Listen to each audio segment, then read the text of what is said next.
Hello, hi everyone. Hope you are keeping well. This is Vishal Masi and welcome back to my channel Economic Side. So today we are going to cover very important, that is concept of full employment. And remember, this is a part B of this chapter. Part A मैंने already करा दिया है, theory of income and employment का बाकी सारे topics उस video मैंने cover कर दिए हैं। और इस वीडियो में बेसिकली पार्ट बी जो वीडियो है ये 12.9.1 हम जो कवर करेंगे that is concept of full employment. और इसमें बता दूं, इस टॉपिक के अंडर जो आपके दो क्वेश्चंस बहुत ज़्यादा इंपॉर्टेंट है, long question which will be asked for your board examination, उसको कैसे अटेम्प्ट करना है, कैसे लिखना है, मैं सब आपको अच्छे से एक्सप्लेन कर दूंगा। सो प्लीज़ इस वीडियो को लास्ट तक देखिएगा, अच्छे से देखिएगा, अच्छे से समझिएगा, ताकि आपके लिए बहुत यहाँ पे बेनिफिशियल हो जाए। ठीक है, तो सबसे पहले आपको समझना पड़ेगा कि फुल एम्प्लॉयमेंट होता क्या है and how it is related to the theory of income and employment which was given by Keynes. तो उसे समझाने से पहले मैं आपको दो चीज़ें क्लियर करना चाहता हूँ ताकि आपके दिमाग में ये चीज़ें बैठ जाएँ, ताकि आप इसके कंसेप्ट को और अच्छे से समझ पाएँ। ठीक है, पहले मैं समझा दूँ कि कीन्स कहना क्या चाहते थे अपनी थ्योरी में। कीन्स बेसिकली ये कहना चाहते थे कि हमारा जो एग्रीगेट सप्लाई है, जो जिसका कर्व ऐसा होता है आपका, और उसको हम नेशनल इनकम वाई के बराबर मान के चलते हैं, हमारा जो एग्रीगेट सप्लाई होता है। And this is your basically aggregate demand, जो आपका होता है सी प्लस आई के बराबर। और you can say the aggregate demand he has taken as a closed economy in which he took AD equal to C plus I. I hope यहाँ तक आपको क्लियर हो गया होगा। और जहाँ पे दोनों सेम होते हैं वो पॉइंट हमारा इक्विलिब्रियम होता है, और उसके कॉरस्पॉन्डिंगली हमारा क्या होता है, यहाँ पे हमारा पॉइंट ऑफ ओरिजिन होगा। यहाँ नीचे हमारा बेसिकली इनकम और जीडीपी होता है। ठीक है, यहाँ पे हमारा होगा बेसिकली एडी, ठीक है, and A S, A D and A S. ठीक है, A D and A S. अब आपको मैंने बोला था यहाँ जो ये पॉइंट होता है, जहाँ पे आपका ए एस और ए डी इक्वल होता है, this is the point of equilibrium. ठीक है, ये हमारा इक्विलिब्रियम पॉइंट होता है। क्लियर।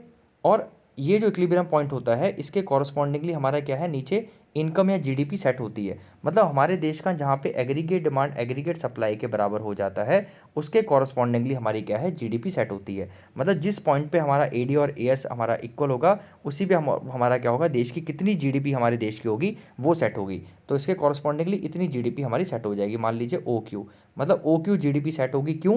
या हमारी ओ क्यू हमारे देश की इनकम होगी, आप ऐसे बोल सकते हैं, क्योंकि हमारा यहाँ पे एडी और एएस यहाँ पे सेम है।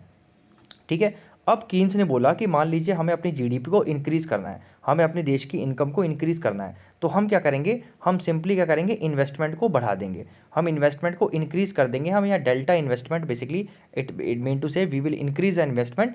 तो आपका जो एडी कर्व है, इसमें हम जो है हम क्या ऐड कर देंगे, और इन्वेस्टमेंट ऐड कर देंगे। मतलब डेल्टा इन्वेस्टमेंट मतलब change in investment, we will increase the investment. तो जब इसमें डेल्टा आई और ऐड हो जाएगा तो आपका एग्रीगेट डिमांड ज़्यादा हो जाएगा, तो आपका एग्रीगेट डिमांड ऊपर शिफ्ट हो जाएगा यहाँ पे।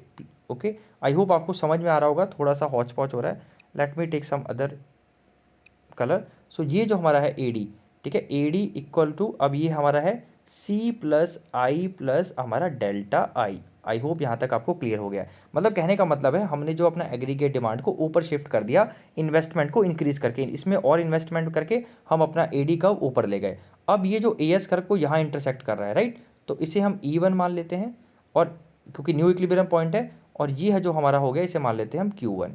ठीक है, तो अब देखो, जैसे ही हमने एग्रीगेट डिमांड में ज़्यादा इन्वेस्टमेंट करके इकोनॉमी में हमने एग्रीगेट डिमांड को ऊपर कर दिया, एग्रीगेट डिमांड को ऊपर कर दिया, तो वो यहाँ पे इंटरसेक्ट हुआ।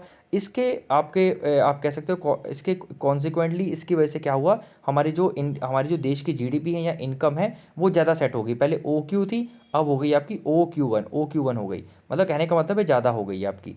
ठीक है, तो बेसिकली कहने का मतलब क्या है, कहने का मतलब ये है कि हम अपनी जीडीपी को, अपनी इनकम की देश को या जीडीपी को कैसे इंक्रीज़ कर सकते हैं, उसको हम बेसिकली एग्रीगेट डिमांड करके, एग्रीगेट डिमांड में ज़्यादा इन्वेस्टमेंट इंक्रीज़ करके, इन्वेस्टमेंट को ज़्यादा इंक्रीज़ करके हमारा एग्रीगेट डिमांड ऊपर हो जाएगा। उसकी वजह से हमारा क्या होगा, और नया इक्विलिब्रियम पॉइंट आएगा, उसकी वजह से हमारे जो है नई जीडीपी बन जाएगी, या हायर जीडीपी हम सेट हो जाएगी। लेकिन वो तभी पॉसिबल होगा जब हमारा वो सिचुएशन अंडर एम्प्लॉयड होगी। ठीक है, फुल एम्प्लॉयमेंट पे वो पॉसिबल नहीं है। कहने का मतलब क्या है, देखो ध्यान समझिएगा। कहने का मतलब ये है, लेट सपोज ये हमारा क्या है, ए एस है, फिर से ये हमारा ए डी है। अब ये जो पॉइंट है हमारा, ये जो पॉइंट हमारा इक्विलिब्रियम वाला है, ये हमारा फुल एम्प्लॉयमेंट का है। मतलब यहाँ पे आपका जो क्यू है वो फुल एम्प्लॉयमेंट वाला है। कहने का मतलब है, आपके इकोनॉमी में आपका रिसोर्सेज नहीं है। पहले वाले कंडीशन में क्या थी, आपके पास रिसोर्सेज थे, तो जब आपके पास रिसोर्सेज थे तो उसको आप इन्वेस्टमेंट करके उस रिसोर्सेज को आप यूज़ करके आप अपने उसको जीडीपी बढ़ा देते थे, राइट। अब जब आप इन्वेस्टमेंट करोगे तो रिसोर्सेज को यूज़ करके उससे प्रोडक्शन होगा, प्रोडक्शन से इनकम बढ़ेगी, लोगों की इनकम से जीडीपी बढ़ेगी, तो वो सब कुछ इंक्रीज़ कर देता था। लेकिन मान लो वो सिचुएशन फुल एम्प्लॉयमेंट की है, मतलब आपके पास रिसोर्सेज बचे ही नहीं है ना, मतलब कोई भी आपके पास रिसोर्सेज आपकी इकोनॉमी में लिमिटेड है, मतलब रिसोर्सेज अब आपके पास है नहीं। तो अगर फिर भी एग्रीगेट डिमांड बढ़ जाती है तो आप क्या सोच रहे हो, इस पॉइंट पे आप नहीं आ सकते हो, इस पॉइंट पे कभी नहीं आओगे आप, बेसिकली इसी पॉइंट पे आप रहोगे, इसी पॉइंट पे रहेंगे। हम ये वाला अचीव नहीं कर पाएंगे क्योंकि हम ऑलरेडी फुल एम्प्लॉयमेंट पे हैं। तो फुल एम्प्लॉयमेंट का मतलब होता है एक ऐसी सिचुएशन जहाँ पे ऑलरेडी सब लोग, बेसिकली कोई फ्री नहीं है, कहने का मतलब है, और ऑलरेडी मतलब ऑलमोस्ट जो काम करना चाहते हैं वो सब एम्प्लॉयड हैं, या आपके जो रिसोर्सेस हैं वो एडिक्वेट नहीं है, इकोनॉमी के पास रिसोर्सेस नहीं है, तो हम इस वाले इकोनॉमी, ये वाला जो नया इक्विलिब्रियम पॉइंट है, हम अचीव नहीं कर सकते हैं। हम बेसिकली यहीं रहेंगे, ठीक है, अब यहीं रहेंगे। अब जब यहीं रहेंगे, लेकिन एडी कव अगर ऊपर चला जाता है इस पॉइंट पे और हम आगे शिफ्ट नहीं हो सकते हैं न्यू इक्विलिब्रियम पॉइंट पे, तो इसकी वजह से ये जो है आपका, ये जो गैप है ये हमारा इन्फ्लेशन ले आएगा मार्केट में, जिसे बोलते हैं इन्फ्लेशनरी गैप। क्या बोलते हैं इसको, इन्फ्लेशनरी गैप, ठीक है, this is called inflationary gap. मतलब कहने का मतलब है अगर तो फुल एम्प्लॉयमेंट है आपकी इकोनॉमी में, if there is full employment, तो वहाँ पे कोई स्कोप नहीं बचता, वहाँ पे आप अपने देश की जीडीपी इनकम को इंक्रीज नहीं कर सकते हो इन्वेस्टमेंट बढ़ा के या एग्रीगेट डिमांड को इंक्रीज करके।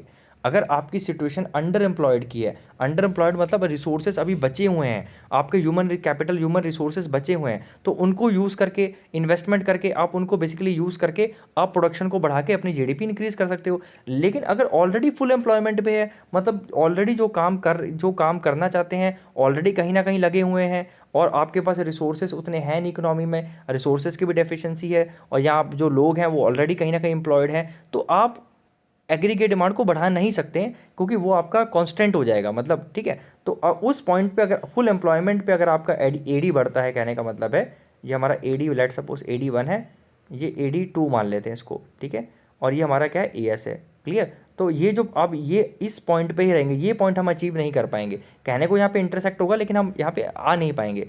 तो ये जो गैप आ जाएगा आपका, बेसिकली ये जो गैप आ जाएगा, बेसिकली ये जो गैप होगा, ये जो गैप होगा आपका, ये आपका इन्फ्लेशन हो जाएगा, आपकी इकोनॉमी में इन्फ्लेशन हो जाएगा, ठीक है। तो जब आपके पास रिसोर्सेस नहीं है, जब ऑलरेडी फुल एम्प्लॉयड है, उसके बाद भी अगर एग्रीगेट डिमांड बढ़ती है तो that will bring the inflation in the economy. वो आगे डिस्कस करेंगे, अब आपको मैंने क्लियर कर दिया है। तो फुल एम्प्लॉयमेंट का ध्यान रखिए, फुल एम्प्लॉयमेंट का कहने का मतलब होता है, so full employment may be defined as a situation when all those person who are willing to work at the prevailing wage rate are getting work and in fact employed. कहने का मतलब है एक ऐसी सिचुएशन होती है full employment जहाँ पे जो कोई भी जो काम करना चाहता है, ध्यान रखिए काम करना चाहता है, ठीक है, दोस्तों आर विलिंग टू वर्क, और प्रिवेलिंग वेज रेट मतलब जो भी वेज रेट चल रही है, लेट सपोज कि इस समय मान ले कि मैं फ्री हूँ, ठीक है, लेट सपोज मान लेते हैं मेरे पास कोई जॉब नहीं है, लेट सपोज, ठीक है, और जितनी भी मार्केट में जो भी सैलरी मिल रही है उसमें मैं काम करना चाहता हूँ, ठीक है,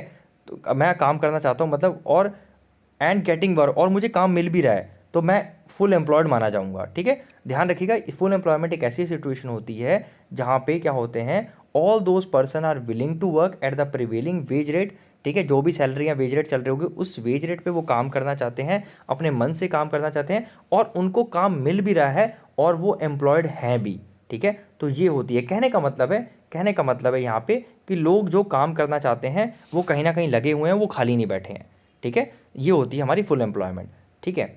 लेकिन फुल एम्प्लॉयमेंट का यहाँ से आपको दो चीज़ें समझनी है, वेरी वेरी इंपॉर्टेंट, ये आपका क्वेश्चन MCQ बेस पे पूछा जा सकता है, ठीक है, कि क्या चीज़ें आपको समझनी है। सबसे पहले क्या समझना है कि फुल एम्प्लॉयमेंट का ये मतलब नहीं है कि सब कोई एम्प्लॉयड है। यहाँ पे ये मत समझ लेना कि किसी देश में अगर हम बोल दें कि देश फुल एम्प्लॉयड है, फुल एम्प्लॉयमेंट का मतलब है यहाँ पे आप ये समझा जाएगा, यहाँ पे एग्रीगेट डिमांड बढ़ाना सही नहीं है क्योंकि उसकी वजह से इन्फ्लेशन हो सकती है, ठीक है, उसकी वजह से ये इसका मतलब होता है। फुल एम्प्लॉयमेंट का ये मतलब नहीं होता है कि सारे के सारे वहाँ पे एम्प्लॉयड हैं, ठीक है। अब कई लोग ऐसे हैं जो काम ही नहीं करना चाहते हैं, जिन्हें बोलते हैं आइडल रिच, मतलब जिनके पास में भी पैसा होगा, ऑलरेडी होगा, सेविंग्स होगी, या कोई ऐसा कोई एडिक्ट होगा जो काम करना नहीं चाहता है, या कोई लेज़ी होगा, या जिनको आइडल रिच बोलते हैं, are not employed because they are not willing to work. So they are not treated as unemployment. तो इकोनॉमी उनको अनएम्प्लॉयड ट्रीट नहीं करती है, ठीक है। तो आप ये मत समझिएगा कि फुल एम्प्लॉयमेंट का मतलब है कि हर कोई इकोनॉमी में फुली एम्प्लॉयड है, नहीं, उसमें ऐसे लोग भी होते हैं जो काम नहीं करना चाहते हैं, ठीक है, और उनको हम ऐसा अनएम्प्लॉयमेंट ट्रीट नहीं करते, अनएम्प्लॉयड ट्रीट नहीं करते। दूसरा एक पॉइंट आपको ध्यान में रखना है कि सेकेंडली हम जब बात करते हैं at a given time there might be some frictional unemployment. अब ऐसा भी होता है कि कुछ फ्रिक्शनल अनएम्प्लॉयमेंट हो सकती है। फुल एम्प्लॉयमेंट का ये मतलब नहीं है कि आप कभी भी कोई भी पर्टिकुलर पीरियड ऑफ में कि हर कोई कहीं ना कहीं जो विलिंग टू वर्क है वो भी कहीं ना कहीं लगा होगा। देखो कई बार ऐसा होता है, लेट सपोज मैं काम करना भी चाहता हूँ और विलिंग एट द जो भी वेज रेट है उस पर काम करना चाहता हूँ, लेकिन लेट सपोज मैंने क्या की, जॉब चेंज की है, मैंने ए स्कूल में लेट सपोज मैं टीच कर रहा था, अब मैं बी स्कूल में मतलब आना चाहता हूँ, लेकिन इस टाइम पीरियड में लेट सपोज यहाँ से कोई बात हुई, मैंने यहाँ से रिज़ाइन दे दिया और बी स्कूल में अभी मुझे टाइम है ज्वाइन करें, उन्होंने बोला है कि आप अगले महीने से ज्वाइन कीजिएगा। तो अब 1 मंथ का जो गैप हो गया, मतलब 1 मंथ के लिए जो मैं अनएम्प्लॉयड हो गया बेसिकली, उसे बोलते हैं फ्रिक्शनल अनएम्प्लॉयमेंट। या ऐसे बोल दीजिए कि मैंने ए कंपनी को छोड़ दिया, काम जॉब छोड़ दी, अब मुझे बी कंपनी में मतलब अप्लाई करना है या मुझे कोई भी दूसरी कंपनी में अप्लाई करना है। तो जब तक मेरी वहाँ जॉब लग नहीं जाती है, उस टाइम पीरियड के बीच में जो मैं फ्री होता हूँ वो हमारी होती है, आपकी होती है, that is called the frictional unemployed, ठीक है। Owing to the technological improvement decrease in the demand for the product for some industries. अब इसके कई रीज़न हो सकते हैं। एक तो टेक्नोलॉजिकल इंप्रूवमेंट होती है कि मतलब टेक्नोलॉजी चेंज हो गई, अपग्रेड हो गई और वो आपको टेक्नोलॉजी आती नहीं है, ठीक है, तो उसकी वजह से आपकी जो बेसिकली आपको बोल दिया जाएगा कि आप इसको छोड़िए, अब आप क्या करिए, इसको सीख के आइए पहले, फिर हम आपको अपने काम पे रखेंगे। तो आप टाइम पीरियड, आपके टाइम उस टाइम पीरियड के लिए आप अनएम्प्लॉयड हो गए, तो टेक्नोलॉजिकल इंप्रूवमेंट की वजह से हो सकती है। कई बार हो सकता है कोई प्रोडक्ट बन रहा है, उसकी सडनली डिमांड डिक्रीज हो गई है। जैसे बेस्ट एग्जांपल है आइसक्रीम का। आइसक्रीम जो है सर्दियों में उसकी डिमांड कम हो जाती है, तो फैक्ट्रीज वो शट डाउन हो जाती है, तो उस टाइम पीरियड में आपको बोल दिया जा सकता है कि आप घर बैठिए, जब वापस आपका सीजन आएगा आपको बुला लिया जाएगा, ठीक है। और बिकॉज सम पर्सन में बी चेंजिंग जॉब, या कोई, जैसे मैंने आपको एग्जांपल दिया, मुझे ए स्कूल से बी स्कूल में जाना है और मुझे 1 मंथ का उन्होंने बोला कि आप 1 मंथ बाद ज्वाइन कीजिएगा। तो जो जॉब चेंज करने के, मतलब मैंने यहाँ से छोड़ दिया, यहाँ मेरे पास जॉब नहीं है, मैं दूसरी जॉब फाइंड करने में मुझे जितना टाइम लगेगा, उस टाइम पीरियड को हम बेसिकली उस टाइम पीरियड में जो मैं अनएम्प्लॉयमेंट मेरे पास होगी या अनएम्प्लॉयड मैं होऊंगा, उसको मैं किसके अंडर आऊँगा, फ्रिक्शनल अनएम्प्लॉयमेंट के अंडर आऊँगा। It may take some time to for this person to get a new job. Obviously बात है, जब आप नई जगह, अब आप मतलब आपका जॉब नहीं, आप सडनली चेंज कर देते हो, ठीक है, तो हो सकता है नई जॉब फाइंड करने में आपको टाइम लगे।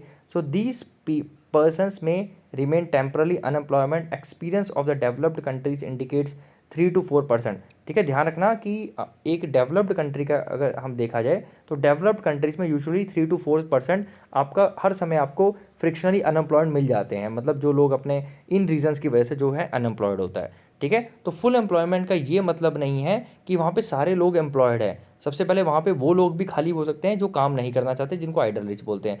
दूसरी बात है, वहाँ पे फ्रिक्शनल अनएम्प्लॉयमेंट भी एग्जिस्ट कर सकती है। तो फुल एम्प्लॉयमेंट पे ये दोनों चीज़ें एग्जिस्ट कर सकती हैं इकोनॉमी में, ये आपको ध्यान रखना है। Okay, so thus the frictional unemployment is the consistent with the full employment. तो हम कह सकते हैं कि जो फ्रिक्शनल अनएम्प्लॉयमेंट है फुल एम्प्लॉयमेंट में भी एग्जिस्ट करेगी। ठीक है, ऐसा नहीं है कि फुल एम्प्लॉयमेंट में अनएम्प्लॉयमेंट नहीं होगी। तो दो तरह की जो अनएम्प्लॉयमेंट है वो आपको फुल एम्प्लॉयमेंट में देखने को मिल सकती है।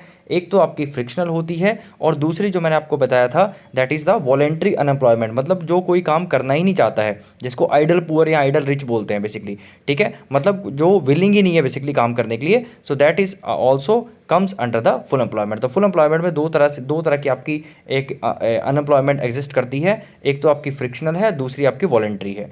ठीक है, so therefore full employment is said to exist in economy even there prevails a frictional unemployment. तो फ्रिक्शनल अनएम्प्लॉयमेंट अगर आपकी है तब भी आपकी फुल एम्प्लॉयमेंट हो सकती है। ठीक है, if 3-4% of the labour force is unemployed basically जो है फ्रिक्शनल अनएम्प्लॉयमेंट है, then the economy is said to be operating at the full employment. तो हम कह सकते हैं कि अगर 3-4% अगर आपकी लेबर फोर्स फ्रिक्शनल अनएम्प्लॉयड भी है तब भी हम क्या बोल सकते हैं कि वो इकोनॉमी जो है फुल एम्प्लॉयमेंट पे वर्क कर रही है। But if the number of the unemployment is greater to 3-4%, अगर 3-4% से ज़्यादा है आपका, ठीक है, तो फिर आप ये कह सकते हो कि फिर आपकी जो है फुल एम्प्लॉयमेंट सिचुएशन नहीं है। Only then we can say the full employment does not prevail. तो वहाँ पे हमारी जो फुल एम्प्लॉयमेंट है प्रिवेल नहीं करती है। तो ये आपका एमसीक्यू में क्वेश्चन पूछा जा सकता है कि कितने परसेंट है बेसिकली होनी चाहिए अगर friction unemployment, if it is to be considered under the full employment,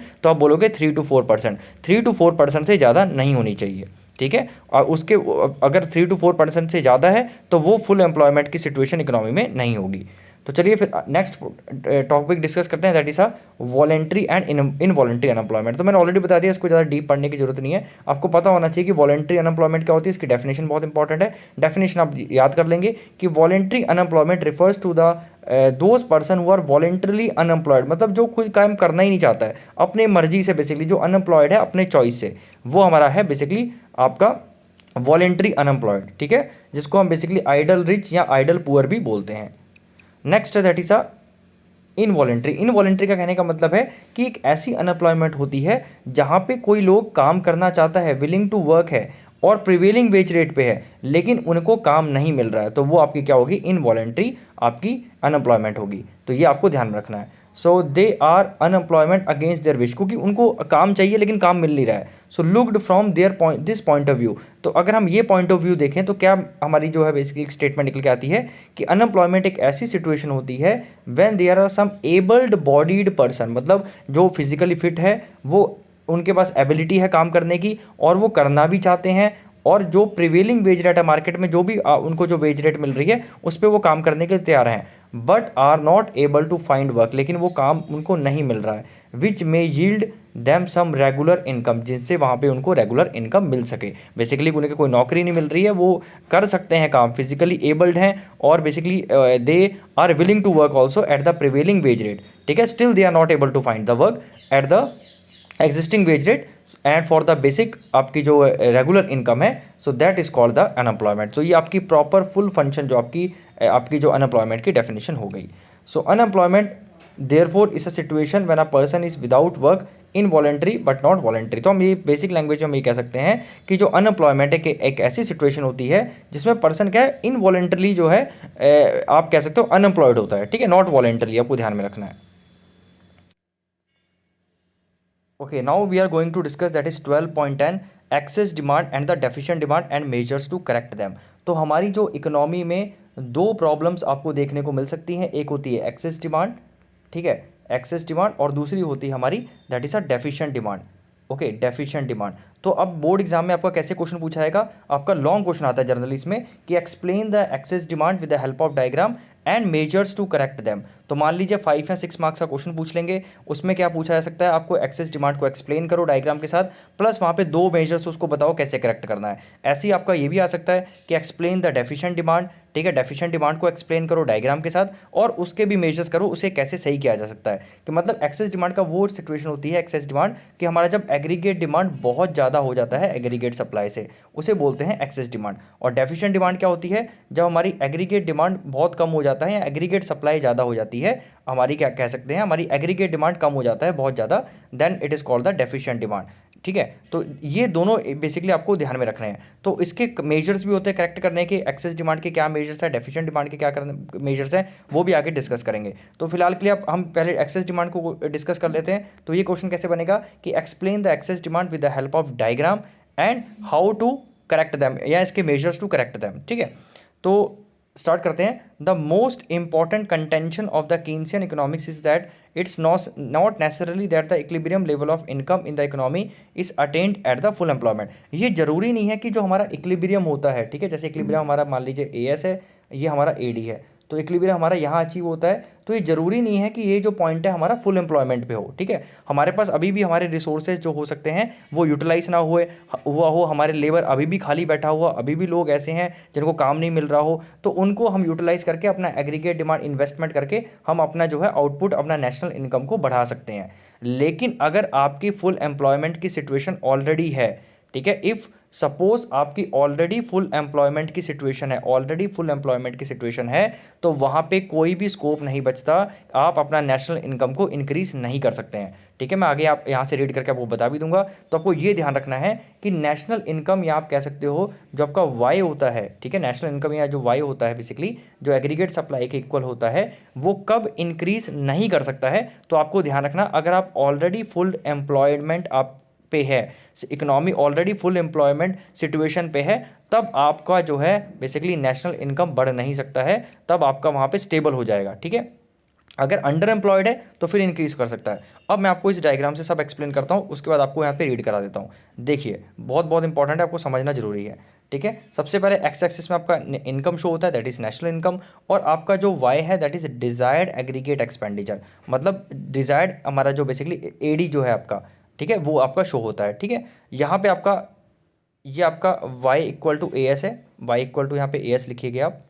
book में एडी दे रखा है, एडी आपका इक्विलिब्रियम पॉइंट पे वाई एडी के बराबर हो सकता है, कोई प्रॉब्लम नहीं है, लेकिन मैं आपको सजेस्ट करूंगा कि वाई इक्वल टू आप ए एस लिखिएगा यहाँ पे। ठीक है, और दूसरा बात है आपको एडी आपका यहाँ पे एडी जीरो है, अब यहाँ पे एडी वन हो गया है, ठीक है, इंक्रीज हो गया आपका। तो लेकिन यहाँ पे हम इक्विलिब्रियम पॉइंट अब नया यहाँ बनना चाहिए था, क्योंकि हमारा जो नया एडी है वो हमारा इनकम को यहाँ इंटरसेक्ट कर रहा है, लेकिन वो यहाँ पे नहीं शो किया इकोनॉमी में, इन्होंने इक्विलिब्रियम पॉइंट यहीं पे शो कर रखा है, क्योंकि हम फुल एम्प्लॉयमेंट पे हैं। मैंने ऑलरेडी बोला था, अगर आप ऑलरेडी फुल एम्प्लॉयमेंट सिचुएशन पे हो तो आप अपने इनकम को इंक्रीज नहीं कर सकते हो, और अगर इंक्रीज नहीं कर सकते तो फिर ये जो आपकी जो एग्रीगेट डिमांड ऊपर बढ़ गई है, ये जो ए ही है, ये बेसिकली इन्फ्लेशनरी गैप है, मतलब ये मार्केट में इकोनॉमी में आपकी इन्फ्लेशन को ले आएगी। कहने का मतलब फिर से मैं आपको समझा रहा हूँ, अगर आपकी फुल एम्प्लॉयमेंट सिचुएशन है, फुल एम्प्लॉयमेंट सिचुएशन है, मतलब आप रिसोर्सेस नहीं है आपके पास, लेबर रिसोर्सेज भी नहीं है, मतलब कोई है ही नहीं काम करने के लिए आपके पास, तो आप अपनी बेसिकली इनकम तो बढ़ा नहीं सकते हैं, राइट। तो अगर आपकी उस लेवल पे फुल एम्प्लॉयमेंट पे अगर एग्रीगेट डिमांड ऊपर बढ़ जाती है, तो ये जो आपका इक्विलिब्रियम के ऊपर जो पॉइंट आया है, आपका गैप आया है, इस गैप को बोलते हैं एक्सेस डिमांड बोलते हैं, या इन्फ्लेशनरी गैप बोलते हैं। ठीक है, अब आपको समझ में आ गया एक्सेस डिमांड क्या होता है। बेसिकली एक्सेस डिमांड वो सिचुएशन होती है कि जब फुल एम्प्लॉयमेंट पे आपका एग्रीगेट डिमांड बढ़ जाता है, that is called the excess demand. अगर ये फुल एम्प्लॉयमेंट नहीं होता, मतलब ये फुल एम्प्लॉयमेंट वाला पॉइंट नहीं होता, तो फिर आपकी नया पॉइंट यहाँ पे आता, तो आपकी फिर y2 यहाँ पे इक्विलिब्रियम होता और हमारी नेशनल इनकम बढ़ जाती, क्योंकि हमारे पास रिसोर्सेस होते, लेबर होते, हम उनको यूटिलाइज करके हम नया इक्विलिब्रियम पॉइंट अचीव कर लेते इकोनॉमी में, और हम क्या कर लेते, अपना जीडीपी को बढ़ा लेते। लेकिन अगर ऑलरेडी इकोनॉमी आपकी क्या है, फुल एम्प्लॉयमेंट पे है, तो आपका जो है अगर एग्रीगेट डिमांड उस पर बढ़ जाता है, अगर मान लीजिए ज़्यादा पैसा आ गया मार्केट में, उसकी वजह से इन्वेस्टमेंट बढ़ गई या एग्रीगेट डिमांड बढ़ गई, तो वो हमारे मार्केट इकोनॉमी में इन्फ्लेशन ले आएगा, जिसको एक्सेस डिमांड बोलते हैं, इन्फ्लेशनरी गैप भी बोलते हैं। इसलिए आपने देखा होगा जो डेवलप्ड कंट्रीज हैं उनकी जो जीडीपी ग्रोथ रेट इतना हाई नहीं होता है, कम होता है, क्योंकि ऑलरेडी वो फुल एम्प्लॉयमेंट पॉइंट अचीव कर चुके हैं मोस्ट ऑफ द कंट्रीज, जो डेवलप्ड कंट्रीज है। लेकिन अब इंडिया की बात करें, इंडिया में अभी भी बहुत सारे जो लोग हैं अनएम्प्लॉयड हैं, बेसिकली जो इनवॉलेंटरी अनएम्प्लॉयमेंट है, जो काम करना चाहते हैं लेकिन उनको काम नहीं मिल रहा है। तो हमारी इकोनॉमी में अभी ये फेस ये नहीं आई है, हम आगे और बढ़ सकते हैं। बेसिकली हम एग्रीगेट डिमांड को इंक्रीज करते करते हम जैसे मान लीजिए यहाँ भी आगे, और फिर मान लीजिए और एग्रीगेट डिमांड बढ़ा लिया हमने AD2, फिर यहाँ पे आ गए, फिर और बढ़ा लिया यहाँ पे आ गए, तो हम ऐसे करके अपनी जीडीपी इंक्रीज कर सकते हैं। लेकिन मोस्टली डेवलप्ड कंट्रीज़ की बात करें तो वो ऑलरेडी फुल एम्प्लॉयमेंट में होते हैं, तो अगर उनका बहुत ज़्यादा पैसा उनकी इकोनॉमी में और ज़्यादा आ जाता है तो उसके उनको क्या देखने को मिलता है, एक्सेस डिमांड या इन्फ्लेशनरी गैप देखने को मिलता है। ठीक है, तो आई होप आपको यहाँ तक क्लियर हो गया होगा। अब यहाँ से रीड करते हैं, यहाँ से समझना बहुत ज़रूरी है। Now suppose aggregate demand curve shifts to AD1, मान लो हम कि AD0 से AD1 आ गया है, ठीक है, ड्यू टू से increase in the government expenditure, मतलब सरकार ने खर्चा कर दिया, क्योंकि AD क्या होता है आपको पता है, C+I+G+X-M,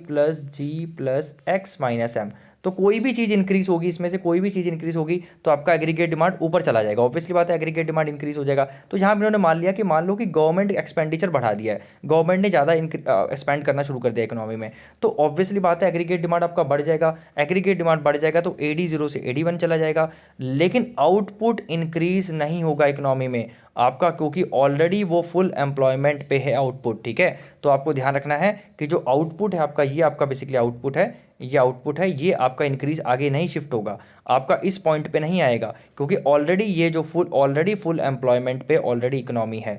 तो अगर इस फुल एम्प्लॉयमेंट पे अगर आपकी डिमांड बढ़ती है, अगर आपकी एडी बढ़ जाता है, तो उसको बोलते हैं एक्सेस डिमांड। तो कई बार एक मार्क्स में क्वेश्चन पूछ लिया जाता है कि अंडर एम्प्लॉयमेंट पे अगर एडी बढ़ता है तो क्या वहाँ पे एक्सेस डिमांड या आपकी इन्फ्लेशन होगी? वहाँ पे नहीं होगी, क्योंकि वहाँ पे एब्जॉर्ब हो जाएगा सब कुछ, और वो कहीं ना कहीं बेटर है इकोनॉमी के लिए। लेकिन अगर आप ऑलरेडी आपकी इकोनॉमी एक फुल एम्प्लॉयमेंट पॉइंट पे है और किसी रीजन की वजह से, भले वो इन्वेस्टमेंट की से बढ़े, भले वो कंजप्शन से बढ़े, भले वो गवर्नमेंट एक्सपेंडिचर से बढ़े, अगर आपका एडी कर्व ऊपर चला जाता है तो वो जो गैप क्रिएट होगा, जैसे एई है, वो हमारा इन्फ्लेशन होगा। मतलब आपकी इकोनॉमी में इन्फ्लेशन आ जाएगी या एक्सेस डिमांड आ जाएगा, जितनी ज़रूरत नहीं थी उससे ज़्यादा डिमांड बढ़ जाएगी, जिसकी वजह से इन्फ्लेशन हो जाएगा।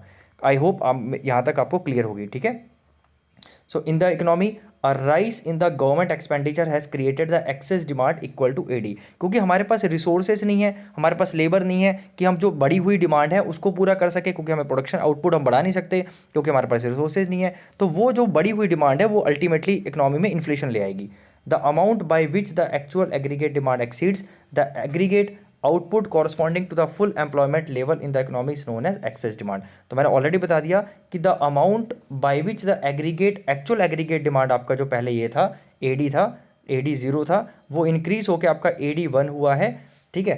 तो जो आपका एक्चुअल से ऊपर बढ़ा है corresponding to the basically exceeds the aggregate output corresponding to the full employment, corresponding to the full employment, क्योंकि आपका यहाँ पे फुल एम्प्लॉयमेंट चल रहा था, इसके कॉरस्पॉन्डिंग आपका क्या है, जो एडी कब ऊपर बढ़ गया है, तो वो लेवल आपका बेसिकली ये जो लेवल है, इस लेवल को बोलेंगे आपका एक्सेस डिमांड, जो मैं ऑलरेडी आपको एक्सप्लेन कर दिया है। वेरी सिंपल, मैं फिर से बता रहा हूँ कि मान लीजिए ये पॉइंट पे आपका y1 पे ऑलरेडी आपका फुल एम्प्लॉयमेंट है, तो यहाँ पे आपका जो स्टार्टिंग से ये था इक्विलिब्रियम पॉइंट, यहाँ पे एंजॉय कर रही थी इकोनॉमी, लेकिन क्या हुआ, गवर्नमेंट ने ज़्यादा स्पेंड कर दिया, उसके एडी ऊपर चला गया, तो लेकिन अब प्रोडक्शन आउट बढ़ा नहीं सकते हैं, तो मार्केट में क्या हो जाएगी, आपकी एक्सेस डिमांड है, इन्फ्लेशनरी गैप हो जाएगा। आई होप आपको यहाँ तक सब क्लियर हो गया होगा। So in other words, when actual aggregate demand in the economy is in excess of aggregate supply, तो आप कह सकते हो कि या तो ये भी कह सकते हो दूसरी लैंग्वेज में कि एग्रीगेट डिमांड एग्रीगेट सप्लाई से ज़्यादा हो जाता है, मतलब आप सप्लाई नहीं कर पा रहे हो उतनी चीज़ को, ठीक है। आप उतनी ऑब्वियसली बात है कि आउटपुट इंक्रीज नहीं कर पा रहे हो, मतलब आप सप्लाई नहीं कर पाओगे, और एग्रीगेट डिमांड तो थोड़ी बहुत तो चलता है, लेकिन बहुत ज़्यादा अगर इंक्रीज हो जाएगी तो उसकी वजह से इन्फ्लेशन आ जाएगी, ठीक है, ऑब्वियसली बात है।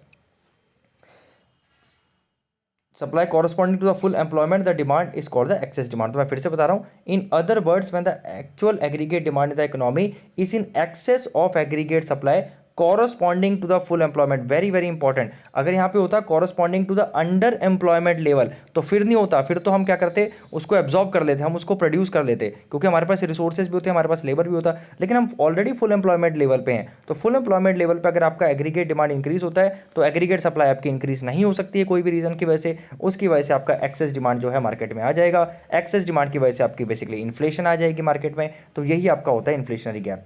When the economy operates at the full employment level, this excess demand cannot be wiped out as a output cannot increases since the available resources are fully employed। मैंने ऑलरेडी बता दिया, क्योंकि आपके पास कोई भी स्कोप नहीं बच जाता, ऑलरेडी आपके रिसोर्सेज ऑलरेडी एम्प्लॉयड हैं, ठीक है। So you can not do anything, this excess demand will push up the prices. Obviously बात है, जब डिमांड बढ़ जाएगी, काफ़ी हद तक बढ़ जाएगी, सप्लाई आप कर नहीं पा रहे हो, तो उसकी वजह से क्या होगा, प्राइस राइज हो जाएगा, प्राइस राइज होगा तो उसकी वजह से इन्फ्लेशन हो जाएगी। The high level of aggregate spending relative to the full employment level of the output will generate the shortage of the goods. तो यहाँ पे आपको शॉर्टेज ऑफ द गुड्स देखने को मिलेंगे, क्योंकि ऑब्वियसली बात है एग्रीगेट डिमांड जब काफ़ी हाई इकोनॉमी में, उसकी वजह से शॉर्टेज ऑफ द गुड्स हो जाएंगी, उसकी वजह से प्राइसेस और बढ़ जाएंगे, उसकी वजह से बेसिकली अल्टीमेटली आपका इन्फ्लेशन हो जाएगा, इसलिए एक्सेस डिमांड को इन्फ्लेशनरी गैप भी बोलते हैं। Thus the excess demand does not affect the level of output. ध्यान रखना है, वेरी वेरी इंपॉर्टेंट है कि excess demand level of output को चेंज नहीं करता, बिल्कुल अफेक्ट नहीं करता है, ठीक है। लेवल ऑफ आउटपुट आपका वहीं का वहीं रहता है, एम्प्लॉयमेंट भी आपकी बढ़ती नहीं है, क्योंकि ऑलरेडी सब हम ये मान लिया जाता है कि ऑलरेडी एम्प्लॉयड है सारे, ठीक है, in the economy, but it leads to inflation. ध्यान रखना कि इससे देखा जाए तो कहीं ना कहीं इकोनॉमी के लिए हेल्दी नहीं है, एक्सेस डिमांड इकोनॉमी के लिए बिल्कुल भी हेल्दी नहीं है, ना ही डेफिशिएंट डिमांड हेल्दी है, ये दोनों हेल्दी नहीं होती हैं, क्योंकि आपका इसमें लेवल ऑफ आउटपुट भी नहीं बढ़ता और एम्प्लॉयमेंट भी नहीं बढ़ता है, ठीक है। और ऊपर से इन्फ्लेशन और बढ़ जाती है। So that is why the excess demand और gap is called the inflationary gap, इसलिए इसको इन्फ्लेशनरी गैप भी बोला जाता है। The amount by which the एग्री, फिर से वो चीज़ रिपीट हो रही है, तो बेसिकली एक्सेस डिमांड की डेफिनेशन को हम कह सकते हैं इन्फ्लेशनरी गैप भी बोला जाता है।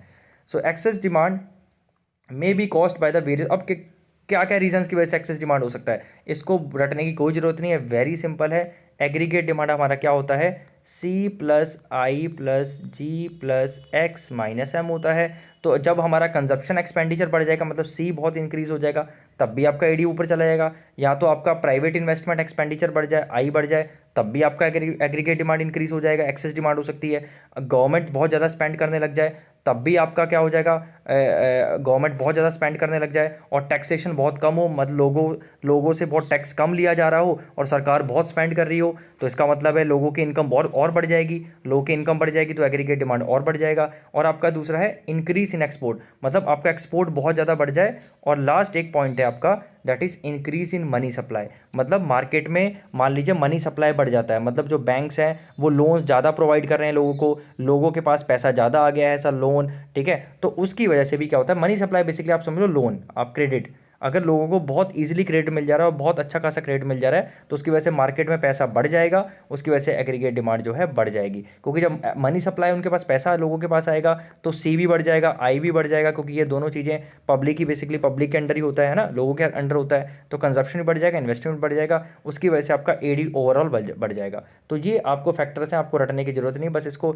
AD equal to C plus I plus G plus X minus M आपको ध्यान रखना। अब मैं फटाफट रिवाइज करा देता हूँ, जो मैंने अभी पढ़ा वो बहुत इंपॉर्टेंट है, कि सबसे पहले आपको ध्यान रखना है कि जो फुल एम्प्लॉयमेंट क्या होता है, फुल एम्प्लॉयमेंट वो सिचुएशन हो जाती है वहाँ पे सारे, हम ये माना जाता है कि सारे जो हैं रिसोर्सेज है हमारे फुली एम्प्लॉयड हैं, वहाँ पे कोई फुल आपका बेसिकली स्कोप नहीं बच जाता है आउटपुट बढ़ाने का, ये तो फुल एम्प्लॉयमेंट हो गया। लेकिन इसके दो, एक वो चीज़ें थी कि दो तरह की अनएम्प्लॉयमेंट एग्जिस्ट कर सकती हैं, पहली आपकी जो लोग काम करना नहीं चाह रहे हैं, बेसिकली वॉलेंट्री अनएम्प्लॉयमेंट बोलते हैं, और दूसरी जो है आपकी फ्रिक्शनल अनएम्प्लॉयमेंट आपकी एग्जिस्ट कर सकती है। उसके बाद हमने डिस्कस किया एक्सेस डिमांड को, कि एक्सेस डिमांड क्या सिचुएशन होती है, कि जब फुल एम्प्लॉयमेंट पे आपकी एग्रीगेट डिमांड बढ़ जाती है तो उसको बोलते हैं एक्सेस डिमांड, या आप कह सकते हो कि एग्रीगेट डिमांड काफ़ी ज़्यादा हो जाता है आपके एग्रीगेट सप्लाई से, तो वो भी हमारी बेसिकली क्या होती है, एक्सेस डिमांड ही होती है। फिर इसका हमने एक डायग्राम पढ़ा था, हमने ये पढ़ा था कि जो y इक्वल टू हमारा ए एस होता है, आपको पता है, तो इनिशियल आपका ए डी जीरो था, यहाँ पे हमारा इक्विलिब्रियम पॉइंट था, सब ठीक चल रहा था, लेकिन क्या हुआ, सरकार ने कोई गलती की, सरकार ने इकोनॉमी में ज़्यादा पैसा स्पेंड कर दिया, उसकी वजह से एडी जो है ऊपर बढ़ गया, ठीक है, एडी ऊपर बढ़ गया, तो अब यहाँ पे तो आ नहीं सकते, हम यहाँ पे तो आ नहीं सकते, ठीक है, इस पॉइंट पे तो आ नहीं सकते, हमें इस पॉइंट पे रहेगा, आउटपुट तो हम इंक्रीज कर ही नहीं सकते क्योंकि ऑलरेडी हम फुल एम्प्लॉयमेंट पे हैं, ठीक है, तो हम यहाँ पे ये जो गैप है, बेसिकली ये जो गैप है आपका, जो गैप हो जाएगा वो आपका हो जाएगा इन्फ्लेशनरी गैप। आई होप मुझे यहाँ तक सारी चीज़ें आपको क्लियर हो गई होंगी। दूसरी बात है, मैंने आपको बताया था कि इसके कौन कौन से फैक्टर्स होते हैं, एक सी होता है, आई होता है, और आपका क्या होता है, जी होता है, फिर एक्सपोर्ट होता है, लास्ट आपका मनी सप्लाई होता है। क्लियर हो गया, चलिए अब वेरी वेरी इंपॉर्टेंट है, अब बिल्कुल इसका टोटल अपोजिट आपका डेफिशिएंट डिमांड है, वो आगे पढ़ेंगे, ठीक है।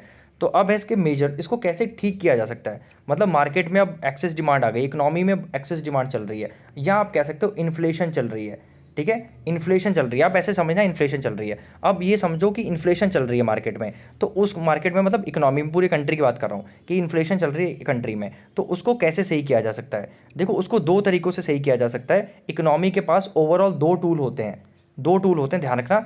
एक होता है हमारा, दो टूल होते हैं, मैं बात कर रहा हूँ, एक होता है हमारा फिजिकल पॉलिसी जो सेंट्रल गवर्नमेंट के अंडर होते हैं, तो कुछ चीज़ें सेंट्रल गवर्नमेंट के अंडर होती हैं, और एक होती है हमारी monetary policy, that is under the RBI, वो आरबीआई के अंडर होती है। मैं फिर से बता रहा हूँ, हमारे पास दो टूल्स होते हैं एक्सेस डिमांड को और डेफिशिएंट डिमांड को करेक्ट करने के।